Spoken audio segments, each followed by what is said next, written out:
The first thing we need to do when writing a new program that takes advantage of this object-oriented approach is to design the organizational structure for our entities.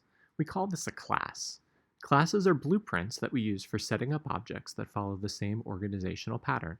Just like a blueprint, a class is nothing more than a design document. So, for example, let's design a class for the student entity we discussed in the previous video. Whenever we're setting up a class or a blueprint to model an entity, what we do is we use the class statement. So we say class space, and then we give a name to our class. In general, classes are uppercased with their first letter. So we're going to say class student, colon. And then inside of here, we would describe our class in greater detail. So when thinking about classes, we need to consider two pieces of information.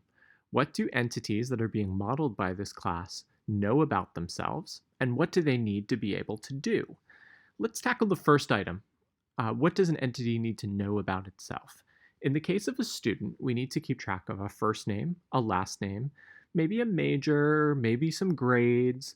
So if we wanted to, we could do something like this. We could say, well, class student, first name is equal to Pikachu, last name is equal to Pokemon. What this says is we created an organizational structure called student. Every student has two variables, a first name variable and a last name variable. They're both strings, and they're both going to hold the values Pikachu and Pokemon when it starts, but eventually we'll go ahead and change them. What we've essentially done here is we've tightly coupled together two strings into our student class. We set these up using some silly data for now, but we will change this in a moment. We call this encapsulation. One very important thing to keep in mind is that classes are just blueprints. They aren't actually anything in our program until we ask Python to create what we call an instance of the class. We do this by calling a function by the same name of the class, like this.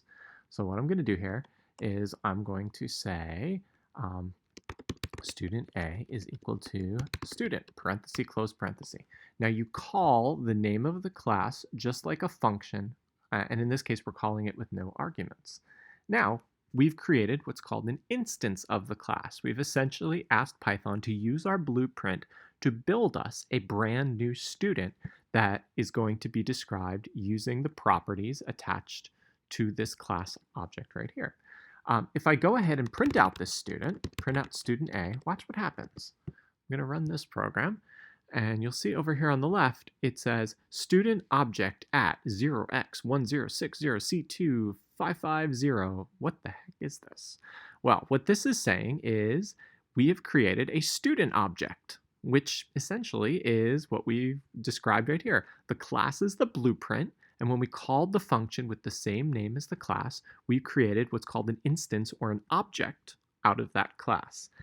And then it says at, and then this weird number right here. This is actually the memory address where in your computer's memory, the student object can actually be found. So that's all well and good, but you're probably asking yourself, well, where did the first name and the last name go?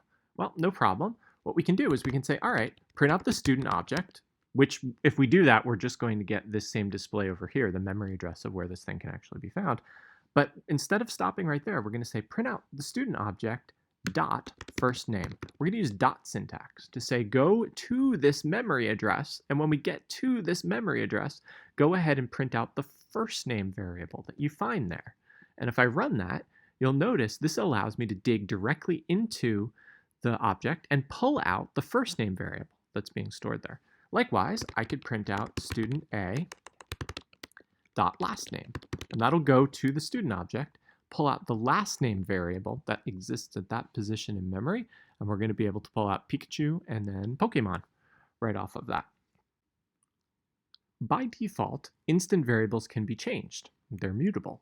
So you could do this with a simple assignment statement. So watch what I'm going to do here. I'm going to define our class for students. Then I'm going to create a new instance or object off of that class.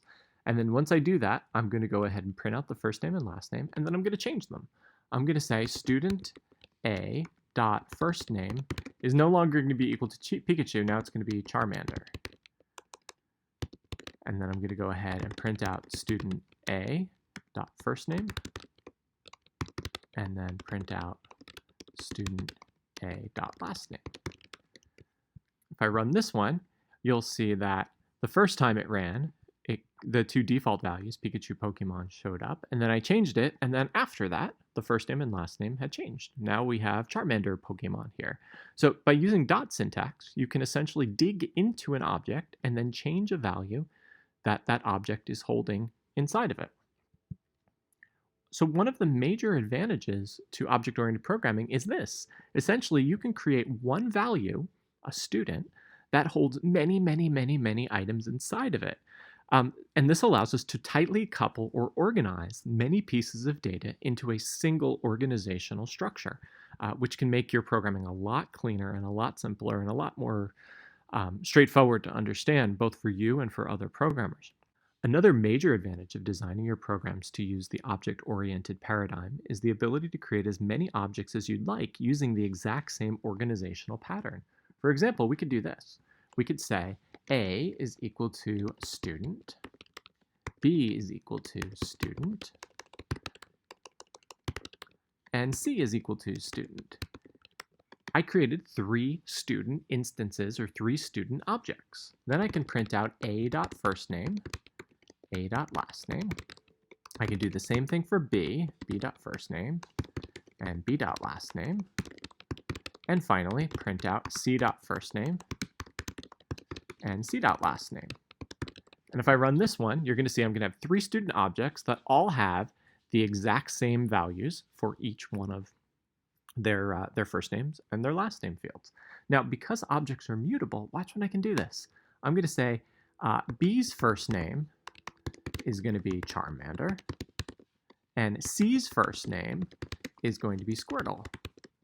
And then I'm going to duplicate these lines right here directly after this to print them out one more time. Now watch what happens. And you know what I'll do? I'll print a print statement here just to separate the output. If I run this now, the first time, they're all set to the default value. Pikachu, Pokemon, Pikachu, Pokemon, Pikachu, Pokemon. Afterwards, A was never changed. It's still Pikachu, Pokemon, but we changed B. B changed to Charmander. And when I printed out B's first name and B's last name, it came out as Charmander Pokemon. And the third one came out as Squirtle Pokemon. So each one of these instances, each one of these objects is holding its own copy of a first name and last name variable. And those copies can be changed independent of one another to hold different values, essentially saying all students are going to have 2 variables. But those 2 students can put whatever those 3 students can put whatever values that they want into those variables, and those values can differ from other objects of the same class.